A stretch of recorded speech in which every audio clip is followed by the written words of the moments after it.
Hi friends, சிம்பிளாக டேஸ்டியாக mushroom masala தாங்க செய்ய போகிறோம். டேஸ்ட் வேறு லெவலில் இருக்கும். எல்லா வெரைட்டி ரைஸ்க்கும் அட்டகாசமாக இருக்கும். நான் இன்றைக்கி தேங்காய் பால் சாதத்தோடு தான் செய்ய போகிறேன். வாங்க அது எப்படி செய்கிறதுன்னு பார்க்கலாம். ஃபஸ்ட் ஒரு பேன் எடுத்துக்கோங்க. 2 ஸ்பூன் ஆயில் சேர்த்துக்கோங்க. ஒரு பெரிய வெங்காயத்தை கட் பண்ணி சேர்த்துக்கோங்க. வாசனைக்கு கொஞ்சம் கருவேப்பிலை சேர்த்துக்கோங்க. நல்லா வதக்கி விட்டுக்கோங்க.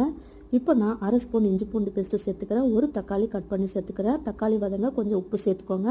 1 ஸ்பூன் சில்லி பவுடர், 1/4 ஸ்பூன் மஞ்சள் பொடி, 1/2 ஸ்பூன் கரம் மசாலா சேர்த்துக்கோங்க. இப்போ இதில் நல்லா வதக்கி விடுங்க. மசாலா பச்சை வாசனை போகிற அளவுக்கு. நான் மஷ்ரூம் நல்லா பெரிய பெரிய பீஸாக கட் பண்ணி வச்சுருக்கேன்.